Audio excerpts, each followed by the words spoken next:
ఆమె ప్రసిద్ధ భారత స్వతంత్రోద్యమ నాయకురాలు. ఆమె ఓ కాలాతీత వ్యక్తి, మహాశక్తి. ఆమెలోని తిరుగుబాటు స్వభావం, స్వేచ్ఛాంతరంగం, మడమ తిప్పని మనోధైర్యంతో భారతీయుల ప్రశంసలు అందుకొని grand old lady of Indian ఇండిపెండెన్స్గా కీర్తించబడిన అరుణా అసఫ్ అలీ కోసం ఈరోజు మనం తెలుసుకుందాం. అరుణా అసఫ్ అలీ అసలు పేరు అరుణా గంగూలీ. ఈమె 1909 జూలై 16న హర్యానాలోని కాల్కాలో ఉపేంద్రనాథ్ గంగూలీ, అంబాలికాదేవి దంపతులకు జన్మించింది. ఈమె విద్యాభ్యాసం లాహోర్, నైనిటాల్లో జరిగింది. చదువు పూర్తయిన తర్వాత ఉపాధ్యాయురాలుగా పనిచేసింది. ఈమెకు ప్రముఖ న్యాయవాది, భారత జాతీయ కాంగ్రెస్ నాయకుడైన అసఫ్ అలీతో అలహాబాద్లో పరిచయం ఏర్పడి ఈ పరిచయం పెళ్లికి దారితీసింది. ఇద్దరి మతాలు వేరు, వయోభేదం 20 సంవత్సరాలు పైబడి అన్న భావనతో అరుణ తల్లిదండ్రులు ఈ పెళ్లికి వ్యతిరేకించారు. అయినా మనోధైర్యంతో వాళ్ళని ఎదుర్కొని 1928లో అసఫ్ అలీని వివాహమాడి అరుణా అసఫ్ అలీగా మారింది. పెళ్లి తర్వాత భర్తతో పాటు స్వాతంత్రోద్యమంలో పాల్గొని, ఉప్పు సత్యాగ్రహంలో పాల్గొని అరెస్ట్ అయ్యి, తర్వాత క్విట్ ఇండియా ఉద్యమంలో ప్రముఖ పాత్ర వహించింది.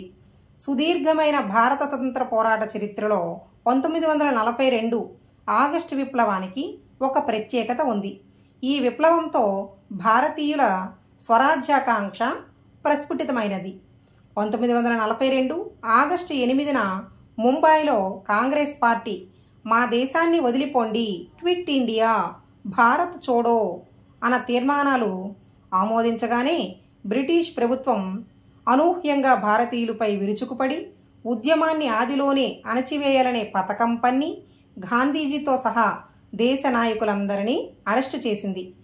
ఉద్యమానికి నాయకత్వం వహించేవారు లేకుండా చేసి ఉద్యమాన్ని నిర్వీర్యం చేయాలనేదే ఆంగ్లేయుల ఎత్తుగడ. నాయకులంతా జైలుకు వెళ్లడంతో కార్యకర్తల పని అగమ్యగోచరమైంది.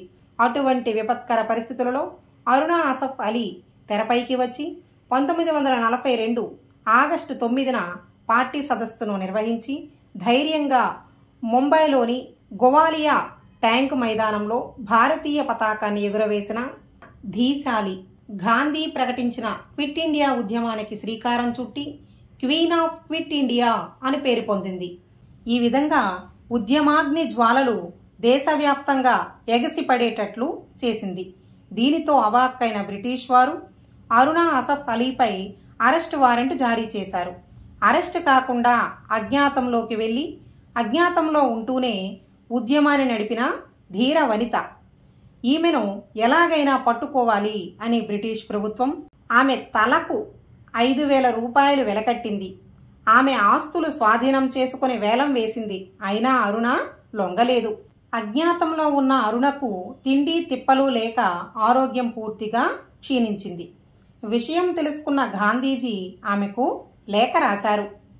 నువ్వు చూపిన ధైర్య సాహసాలు తెలిసి ఎంతో ఆనందంగా ఉంది, కానీ ఆరోగ్యం పాడై అస్థిపంజరంగా తయారయ్యావని విని ఆందోళనగా ఉంది. మన లక్ష్యం దాదాపు నెరవేరేలా ఉంది, కాబట్టి అజ్ఞాతం వీడి లొంగిపో అనేది ఆ లేఖ సారాంశం. కానీ అరుణ అందుకు అంగీకరించలేదు. తన తలకు వెలను తొలగించి అరెస్టు వారెంటును వెనక్కు తీసుకునేదాకా ఈ అజ్ఞాత పోరాటం ఆగదని ఆమె స్పష్టం చేసింది. చివరికి ఆంగ్లేయులు పట్టు వదిలి అరెస్టు వారెంటును వెనక్కు తీసుకున్నారు. 1946లో బయటకు తిరిగి వచ్చి వెంటనే ముంబై నౌకాదళ తిరుగుబాటులో పాల్గొంది. అరుణా అసఫ్ అలీ అంటే కాలాతీత వ్యక్తి, మహాశక్తి. ఆమెలోని తిరుగుబాటు స్వభావం, స్వేచ్ఛాంతరంగం, మడమ తిప్పని మనోధైర్యంతో భారతీయుల ప్రశంసలు అందుకుంది.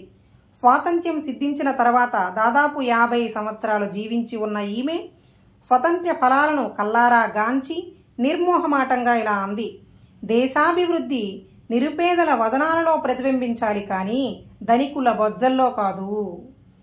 స్వతంత్ర్యం సిద్ధించాక ఈమె అనేక రాజకీయ, సామాజిక సంస్థలు స్థాపించి సమాజ సేవ చేసింది.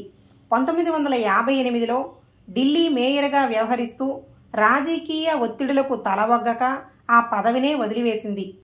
ఈమె travel talk, the rise of Indian women, private face of public service వంటి గ్రంథాలు రచించిన ఉత్తమ రచయిత్రి. లింక్, పేట్రియాట్ వంటి ఆంగ్ల పత్రికలను నిర్వహించి మంచి ప్రచురణకర్తగా పేరు పొందింది.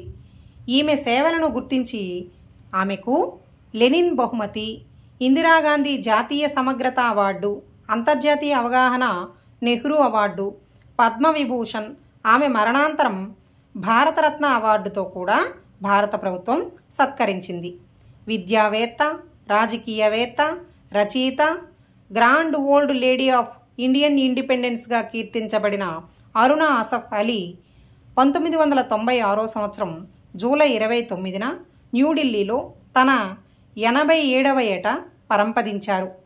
సోషలిస్ట్ భావాలు కలిగిన నిస్వార్థ ప్రజాసేవకురాలు, ఆగస్టు విప్లవ వీరవనిత అయిన అరుణ అసఫ్ అలీ ధైర్య సాహసాలు, నీతి నిజాయితీలు, సేవా తత్పరత స్త్రీలకే కాక పురుషులకు కూడా ఆచరణీయం, ఆదర్శనీయం.